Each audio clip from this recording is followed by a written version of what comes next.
آمين آمين استجب دعانا ولا تخيب سيدي رجانا.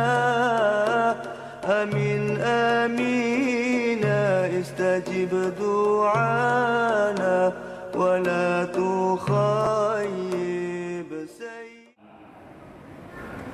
سبحانك لا علم لنا إلا ما علمتنا إنك أنت العليم الحكيم.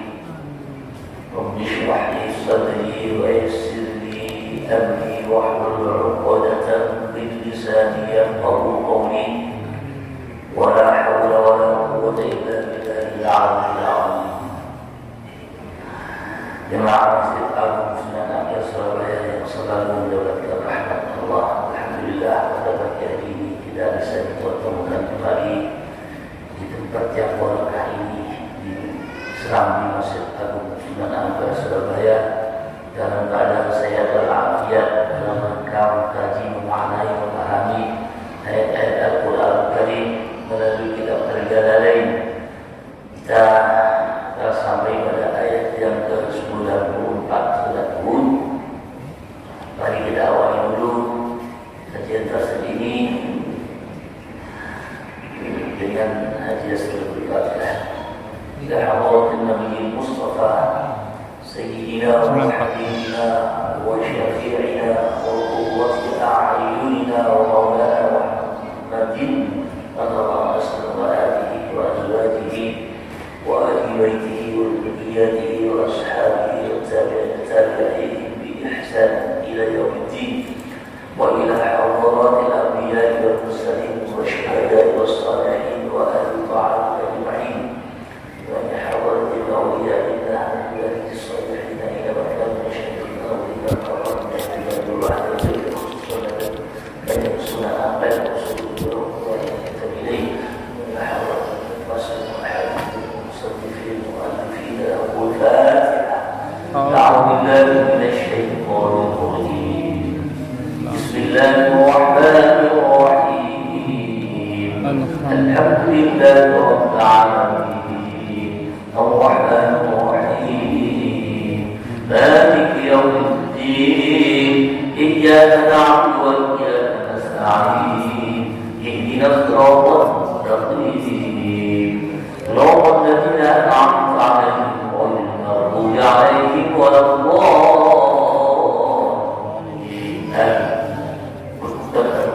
يا شيخ جلال ومشايخه وساتذته وتلاميذه جميع المشايخ وساتذته وعلمائنا والمسلمين وعلمائنا ومن له حق علينا وأوصانا بالدعاء استعاننا ومن عادنا جميع الطلبة وآمنا والمؤمنين والمؤمنات.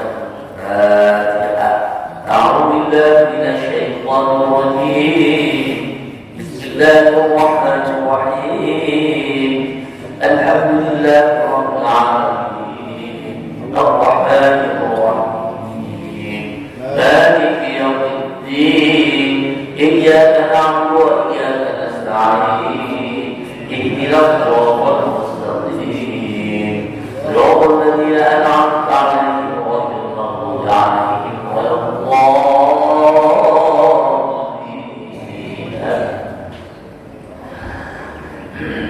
Saya bacakan terlebih dahulu ayat yang kita bahas pada pagi hari ini, dimulai dari ayat yang ke-94 surat Hud. أعوذ بالله من الشيطان الرجيم. بسم الله الرحمن الرحيم.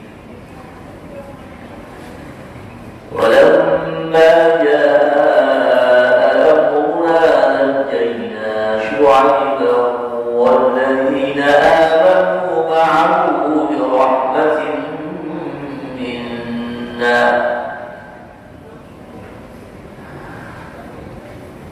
وأخذت الذين ظلموا الصيحة فأصبحوا في ديارهم جاثمين. يغنوا فيها ألا بعدا لمدين كما بعدت ثمود. Dan kita mencoba dua ayat ini kita bahas. Yang pertama saya ingin menjelaskan tentang riwayat bacaan di kalangan para ulama Qur'an. Ada yang baca begini, walamma ja'amuna.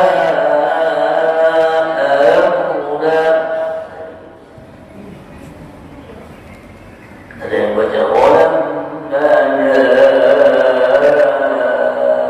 ja'amuna. Ada yang baca walamma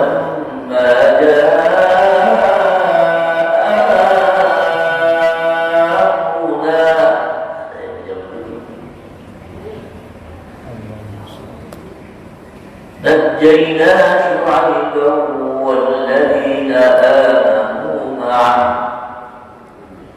نجينا شعيبا والذين آمنوا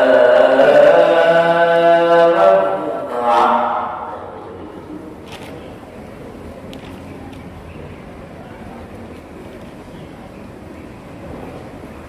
وأخذت الذين ظلموا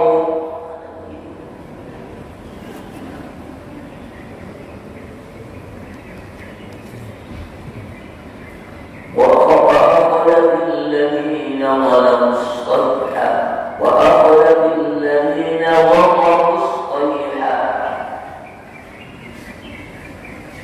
فأصبحوا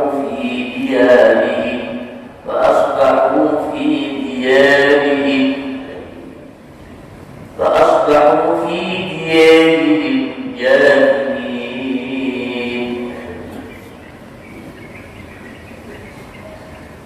فأن لم يغنوا فيها ألا بعدا لمدين بعد الدم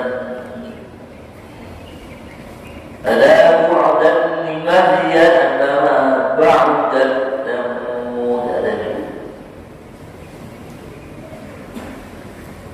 Ada yang baca ألا بعدا لمدين كما بعد ثمود. Didorongkan. Nah, begitulah yang bacaan di kalangan para ulama Allah.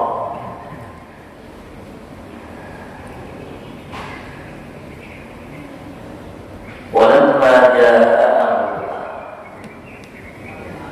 dan ketika datang perintah kami, najjayna Syu'aiba, kami selamatkan Syu'aib, walladzina amanu ma'ah, dan orang-orang yang beriman bersama Syu'aib, bi rahmatin minna,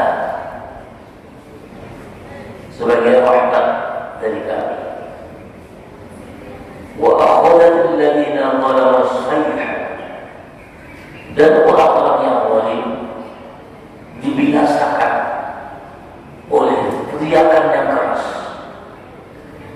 Fasbahu fi diyarihim jathimin, maka jadilah mereka itu bergelimpangan, mati bergelimpangan di rumah mereka. Nah, ini dua ayat yang terakhir menjelaskan tentang kisah Nabi Syu'aib dengan kaumnya.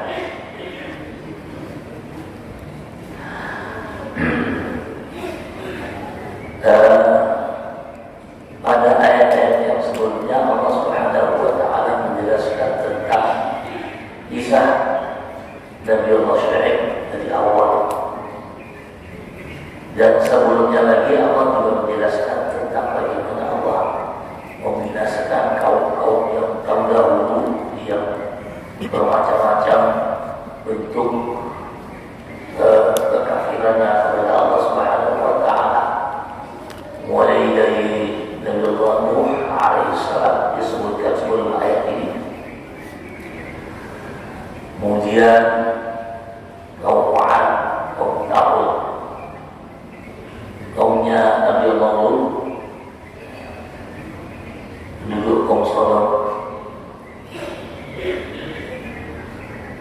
yang masing-masing oleh Allah Subhanahu wa Ta'ala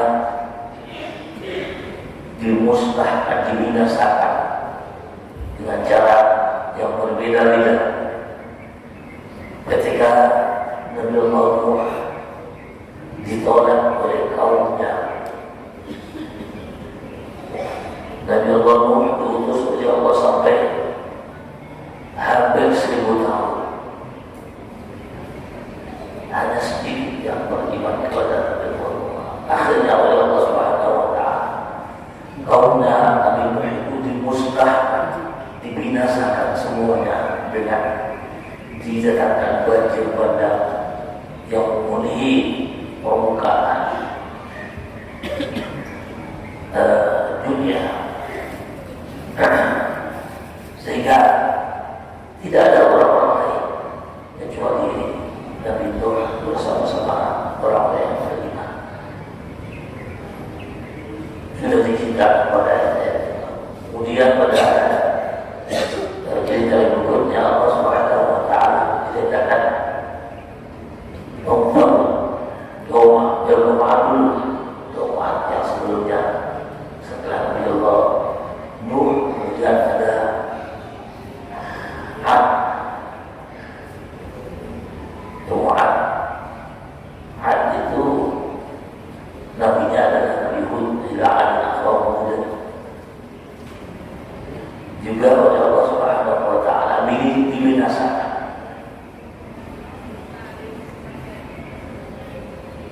Begitu pula kaum Thamud. Kaum Thamud oleh Allah Subhanahu wa Ta'ala ketika itu Nabi Allah Shalih alaihissalam diutus oleh Allah, tetapi mendapatkan pertentangan dari Allah Subhanahu wa Ta'ala. Hanya sedikit yang beriman. Itu pun oleh Allah kemudian dimusnahkan, dibinasakan. Lalu Allah ceritakan pula Nabi Allah Lut yang pada waktu itu hidup bersama-sama dengan Nabi Allah Ibrahim. Hanya saja Nabi Lut ini diberikan tugas khusus menghadapi kaum Sodom, juga dimusnahkan oleh Allah dengan cara yang lain, dengan dihujani batu, mati semua.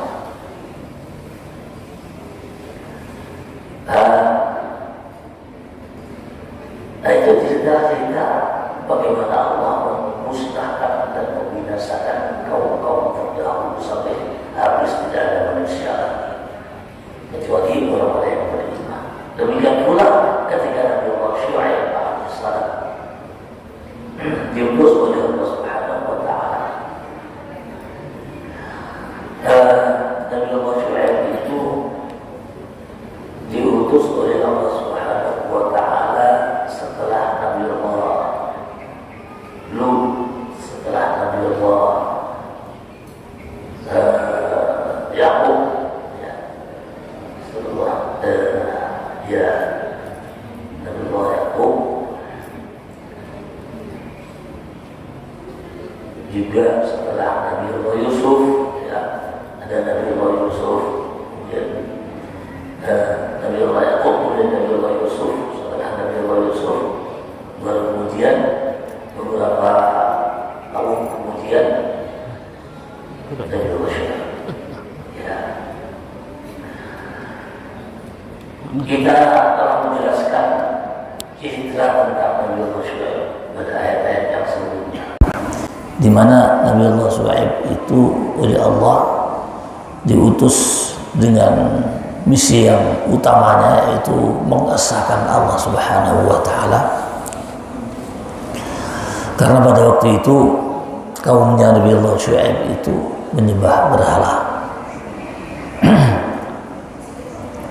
sehingga oleh Allah Subhanahu wa Ta'ala diperintahkan Nabi Allah Syu'aib untuk menyadarkan kepada mereka. Dan ada satu kebiasaan yang sudah menjadi mendarah daging yang dilakukan oleh kaumnya Nabi Syu'aib ini, yaitu mereka selalu mengurangi timbangan dan takaran. Ini yang menjadi satu misi yang harus dilakukan oleh Nabi Allah Syuaib untuk menyadarkan mereka supaya berbuat adil.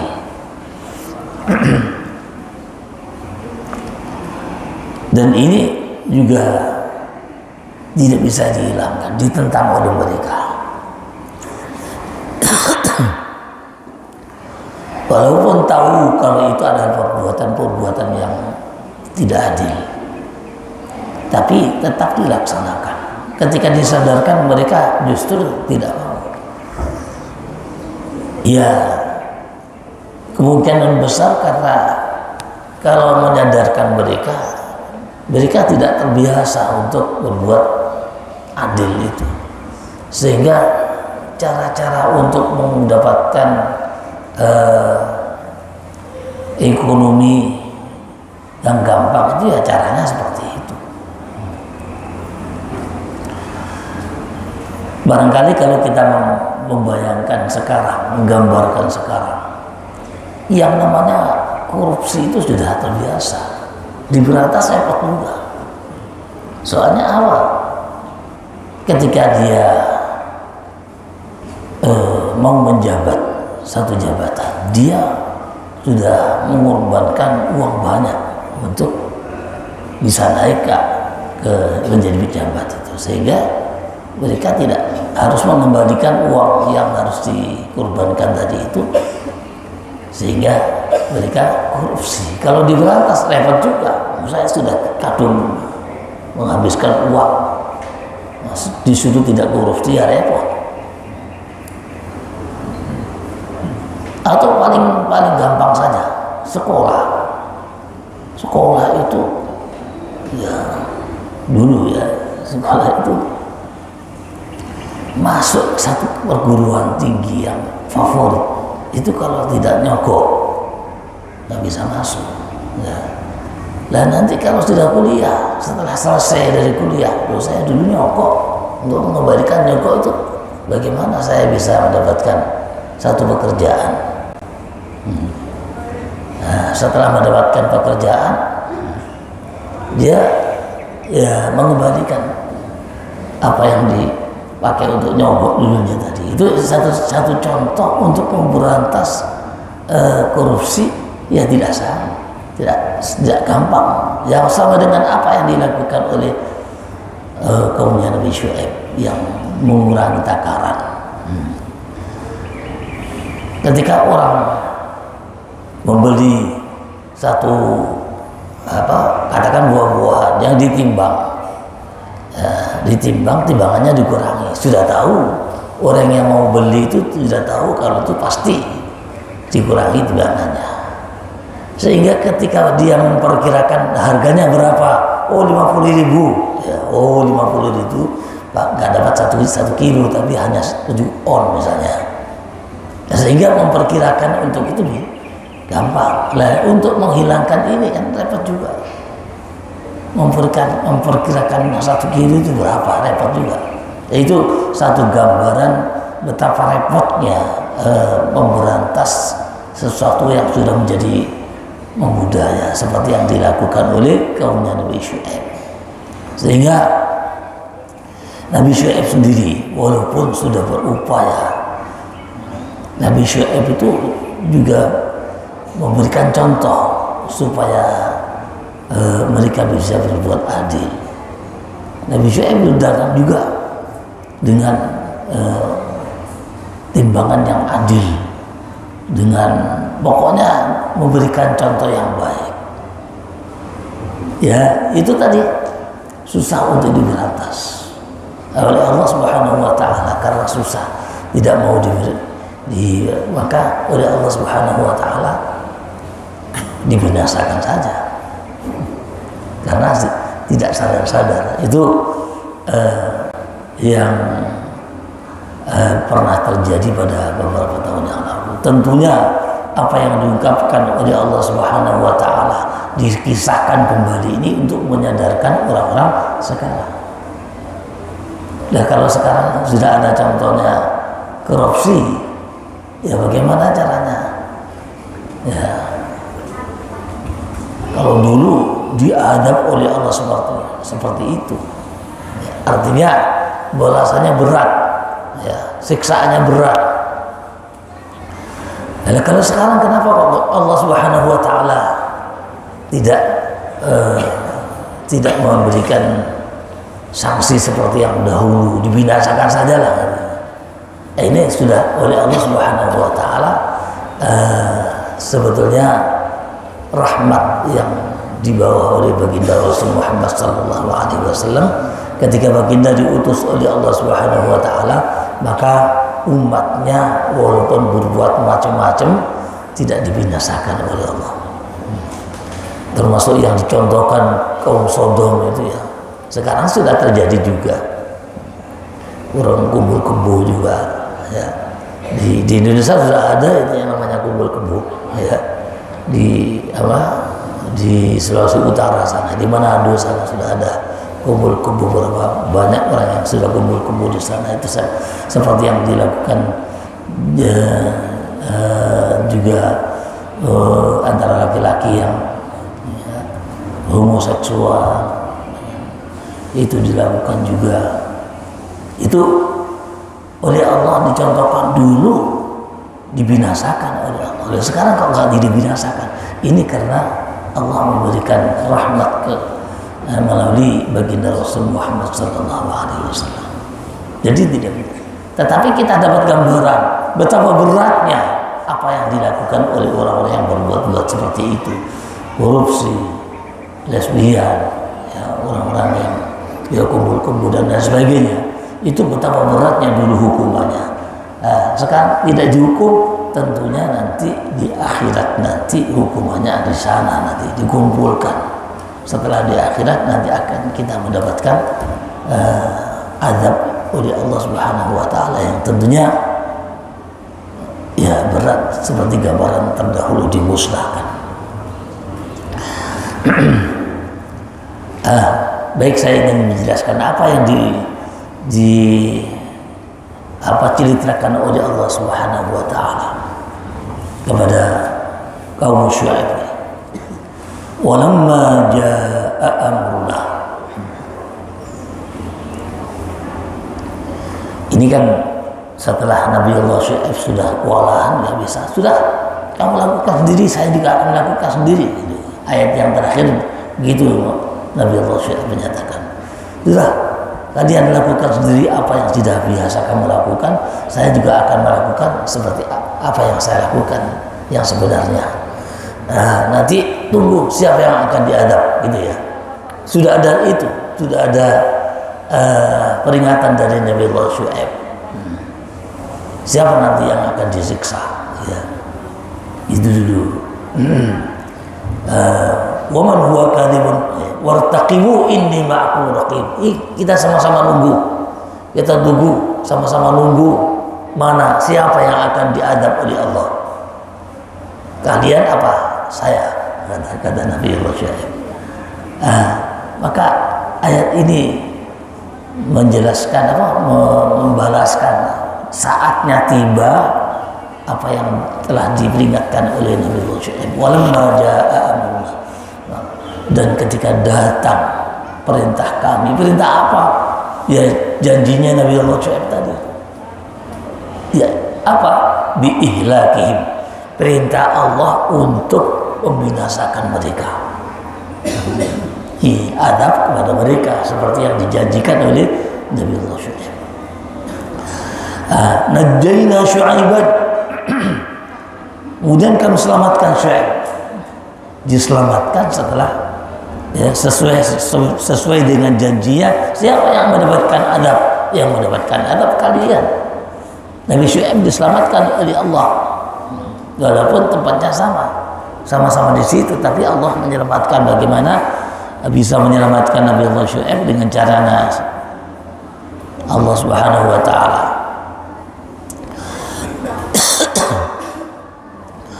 Walladzina amanu ma'ahu. Syuaib dan orang-orang yang beriman kepadanya. Ya, ini kalau kita mencari siapa yang beriman, berapa orang yang beriman. Di dalam ayat-ayat Al-Quran tidak dijelaskan memang, tetapi dalam kisah-kisah Israiliyat ada yang menjelaskan yang beriman tidak sampai 10 orang. Ratusan tahun Nabi Syu'aib menjalankan tugasnya sebagai utusan Allah. Yang beriman tidak sampai 10 orang. Bahkan ada yang menyebutkan hanya 3 orang yang beriman. Ini Nabi Syu'aib diselamatkan oleh Allah Subhanahu wa taala dengan rahmat Allah. Seandainya tidak dengan rahmat Allah, ya katut juga Nabi Syu'aib. Katut kena imbasnya, disiksa oleh Allah, ya, karena jadi satu dengan orang-orang yang akan disiksa. Tapi dengan rahmat Allah, maka Nabi Syu'aib bersama orang-orang yang beriman kemudian diselamatkan oleh Allah. Bagaimana Allah membinasakannya? Wa akhadhatil ladzina zalamus sayhah. Maka orang-orang yang zalim itu, yang tidak beriman, ya, ada yang menyebutkan jumlahnya 30.000 orang. Ya. Waktu itu yang beriman 3 orang. 30.000 orang yang beriman hanya 3 orang. Dan 30.000 orang ini yang kemudian dibinasakan oleh Allah karena kezaliman mereka, karena zalam, karena mereka berbuat talim, ya, berbuat zalim. Dibinasakan, siapa yang binasakan? As-sayhah. Dibinasakan oleh sayhah, teriakan. Jadi ada suara keras. Oleh Syekh Jalaluddin As-Suyuti dijelaskan suara keras itu dari mana?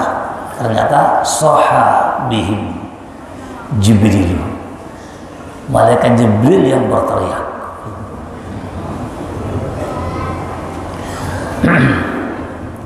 Malaikat Jibril yang berteriak, sehingga fa asbahu fi diyarihim jathimin, maka jadilah mereka itu bergelimpangan di rumahnya masing-masing. Bergelimpangan kayak apa? Oleh Syekh Jalaluddin digambarkan barikina al-ruk mayitin, mereka bersimpuh, ya, ala rukbih, jadi lututnya itu di bawah begini, seperti orang bersimpuh itu, orang yang tunduk itu, orang yang tunduk itu, ya. Jadi mereka, tapi kemudian bergelimpangan. Ada yang menyebutkan bersimpuh itu tidak bergelimpangan, ya langsung duduk mati gitu. Duduk bersimpuh mati, ya, tidak bergelimpangan, ya diam saja, diam, nggak bergerak, otomatis semuanya, ya, kena teriakan itu tadi. Ini gambaran akhir daripada kaumnya Nabi Allah Syu'aib. Tetapi sebetulnya kaumnya Nabi Syu'aib itu ada yang tinggal di daerah Aikah, ya. Daerah, ya, di dekat situ ada daerah sendiri. Jadi ada kaum yang tinggal di daerah Aikah, ada yang tinggal di daerah Nabi Allah Syu'aib sendiri. Orang-orang yang tinggal di Aikah itu disebut di dalam Al-Quran, disebut dengan Ashabul Aikah. Ashabul Aikah di dalam Al-Quran itu disebutkan 4 kali. Memang sebagian ulama ada menyatakan kaumnya Nabi Syuaib ya ashabul kaifah, ashabul aikah itu. Tapi ada yang menyatakan ashabul aikah itu adalah bagian lain yang juga merupakan kaumnya Nabi Syuaib. Jadi ada yang tinggal di daerah Aikah, ada yang tinggal di daerah Nabiullah Syuaib yang lebih luas lagi. Sebetulnya kalau kita urut daerah-daerahnya, mulai dari kaum Nabi Nuh, kalau Nabi Nuh itu merata kemana-mana sampai di Mekah sana ya. Di Mekah waktu itu di Mekah itu sebelum Ka'bah dibangun ada namanya Baitul Ma'mur. Di situ banjir. Jadi lembah yang ditempati Ka'bah atau Baitul Ma'mur itu terendam. Jadi ada gunung-gunung kecil di sana itu. Di sana ada gunung-gunung Jabal Hindi, ada ya di dekat Mekah itu semuanya terendam, nggak kelihatan, gunung-gunung nggak kelihatan. Itu Nabi Nuh dulu, rata di mana-mana banjir. Nah, kemudian kaum Ad itu tinggal di dekat sekarang dekat Abu Dhabi, Yaman bagian timur lah. Yaman bagian timur sana. Terus setelah itu kaum Tsamud agak ke utara sedikit ya. Kaum Tsamud ke utara. Kemudian kaumnya Nabi Lut agak ke utara lagi. Ya. Kalau ini kaumnya Nabi Syuaib ini agak ke selatan sedikit ya, dekat dengan Teluk Aqabah. Teluk Aqabah itu dekat antara Yordan dengan Saudi. Ya. Antara Yordan dengan Saudi. Ya, sekitar situ ada. Yang terakhir nabi-nabi itu kan daerah Palestina semuanya. Kalau Nabi Syuaib ini masih belum sampai ke utara. Dari sekitar Aqabah ada kota di Laut Mati, di dekat Laut Mati di situ. Nah, di situ tempatnya Nabi Allah Syuaib yang kemudian dimusnahkan oleh Allah Subhanahu wa taala, dibinasakan. Nah, sementara ashabul aikah juga disebutkan di dalam Al-Qur'an itu bentuk azabnya agak lain sedikit. Ya. Ashabul aikah itu tidak seperti kaum Nabi Syuaib yang lain. Ashabul aikah itu diceritakan dengan udara yang panas, ya, dengan udara yang panas. Kemudian di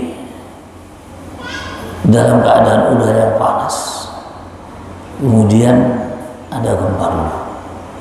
Di rumahnya ada gempa, sehingga mereka keluar rumah dalam keadaan panas, keluar rumah panas juga, repot ya. Dalam rumah kena gempa, khawatir kejatuhan bangunan-bangunannya, keluar rumah panas. Nah, tiba-tiba oleh Allah Subhanahu wa taala didatangkan satu awan hitam yang kelihatannya dingin, ya. Kelihatannya dingin. Jadi akhirnya ada seorang di antara ashabul aikah itu datang di tempat yang keteduhan dingin itu, dipanggil semuanya, sudah kumpul sini semua. Begitu kumpul, oleh Allah Subhanahu wa taala didatangkan api, ya. Api dari langit datang. Ya, dari awan yang hitam yang teduh tadi, yang tadinya dingin, tiba-tiba setelah kumpul semuanya oleh Allah Subhanahu wa taala didatangkan panas. Nah, panas itu seperti api nggak kelihatan ada apinya, tapi panas lagi, panas mati semua. Jadi ini ashabul aikah. Jadi sama-sama dibinasakan oleh Allah.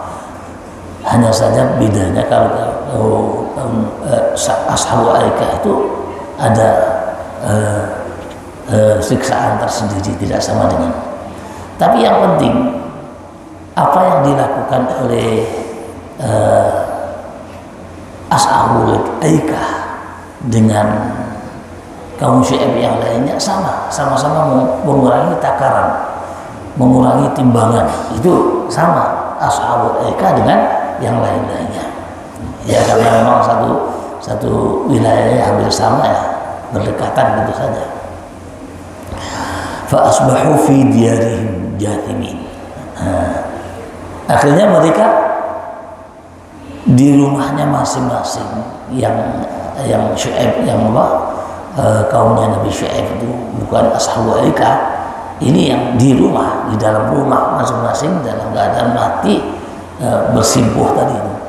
Sementara yang ashabul aikah di luar sana di bawah keteduhan tadinya akhirnya dibinasakan juga oleh Allah Subhanahu wa taala.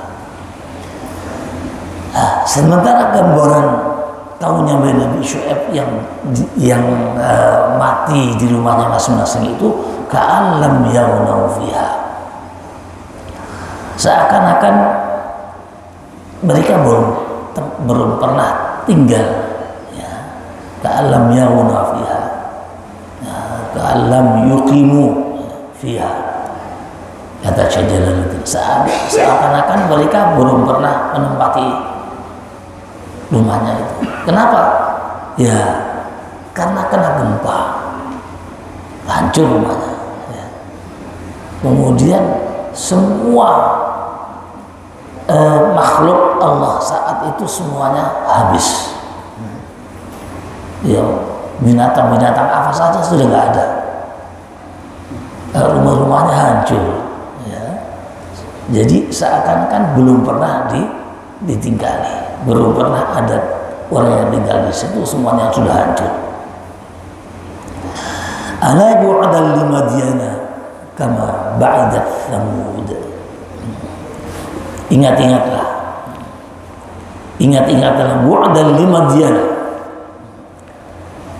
telah dibinasakan bagi Madian, bagi kaum Madian ini yang disebut kaumnya Nabi Syuaib ini, ya. Ala bu'dan limadyana kama ba'udat Thamud, tidak jauh dari Madian sebagaimana Allah membinasakan kaum Thamud. Nah, memang kaum Thamud itu kan di utaranya sedikit tempat tinggalnya kaum Thamud dengan kaum Madian ini hanya sedikit, sama-sama di Yordania.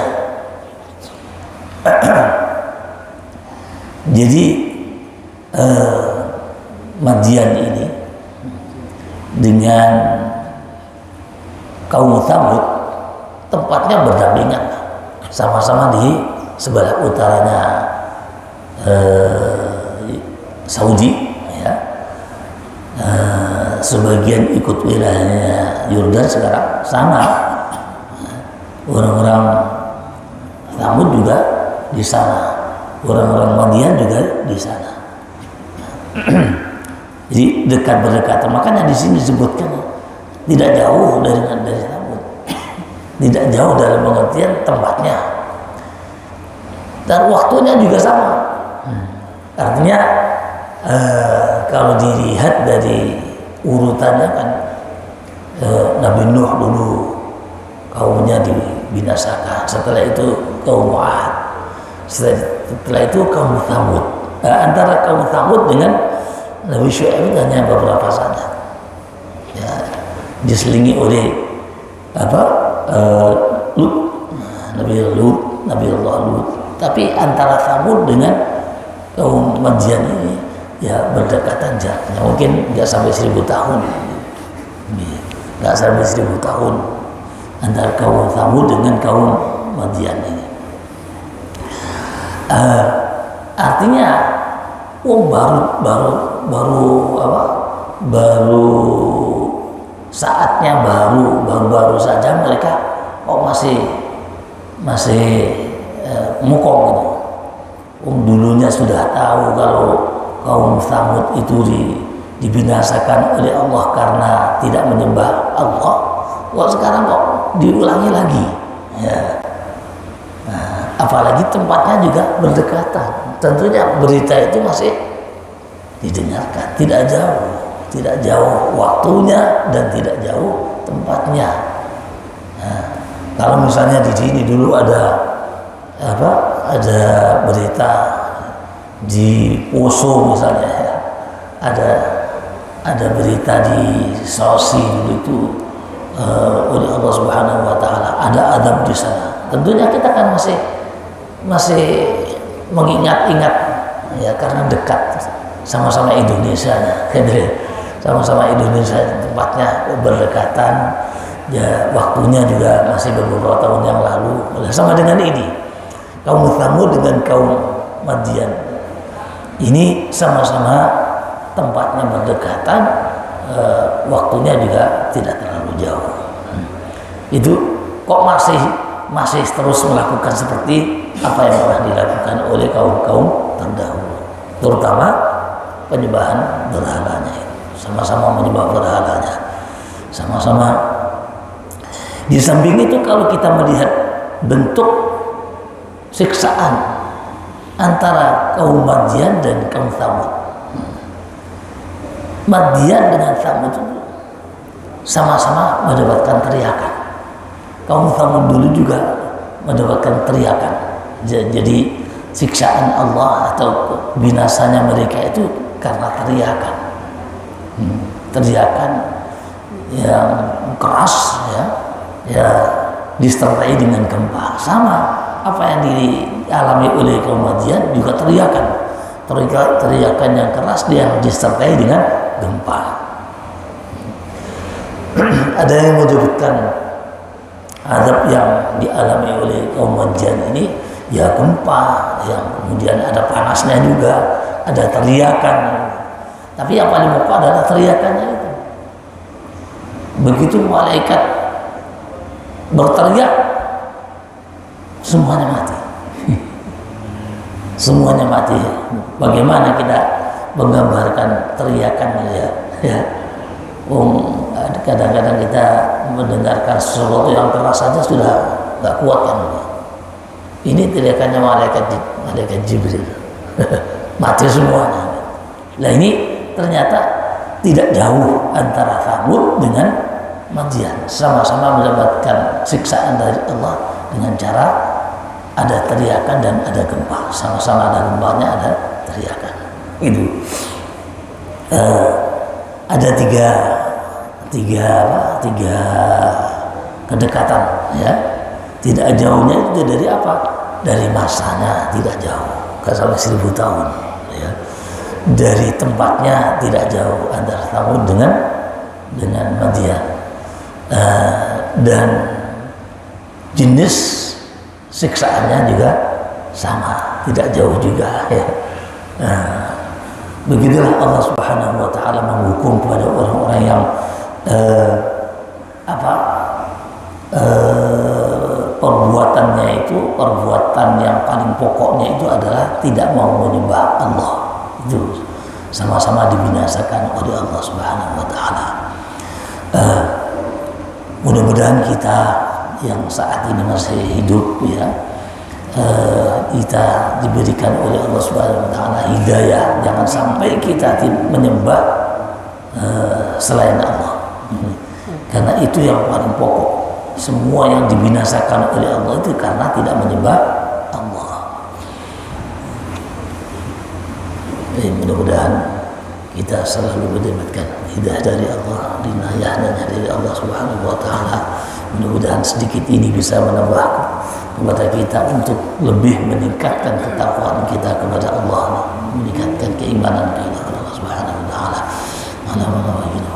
صالح إلى حضرة النبي المصطفى سيدنا وحبيبنا وشفيعنا وقرة أعيننا مولانا محمد صلى الله عليه وسلم وجميع أولياء الله عباده الصالحين إنما كانوا مشارق الأرض إلى مغاربها ببالي وحياته خصوصا نتنكج سنن أنبياء رسوله وأخوائه من إليه له الفاتحة. أعوذ بالله من الشيطان الرجيم. بسم الله الرحمن الرحيم. الحمد لله رب العالمين الرحمن الرحيم مالك يوم الدين إياك نعبد وإياك نستعين اهدنا الصراط المستقيم صراط الذين أنعمت عليهم غير المغضوب عليهم ولا الضالين. بسم الله الرحمن الرحيم. الحمد لله رب العالمين وصل وسلم وبارك على سيدنا محمد عليه سيدنا محمد. اللهم تقبل منا إنك أنت السميع العليم وتب علينا إنك أنت التواب الرحيم. اللهم إنا نسألك علما نافعا فهما واسعا وانشر علينا رحمتك يا حي يا قيوم يا ذا الجلال والإكرام. اللهم علمنا من علمك مخزون وصلنا بسر اسمك المسؤول. اللهم ارزقنا فهم النبيين وحفظ المرسلين وإلهام الملائكة المقربين برحمتك يا أرحم الراحمين.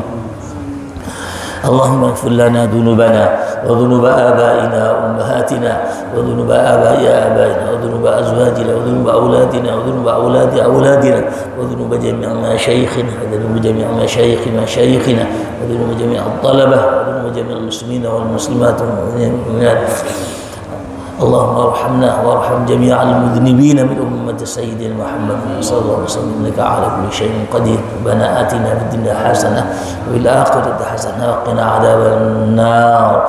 صلى الله ربنا على نور المبين أحمد المصطفى سيد المرسلين وعلى آله وصحبه أجمعين. صلى الله ربنا على نور المبين أحمد المصطفى سيد المرسلين وعلى آله وصحبه أجمعين. صلى الله ربنا على نور المبين أحمد المصطفى سيد المرسلين وعلى آله وصحبه أجمعين.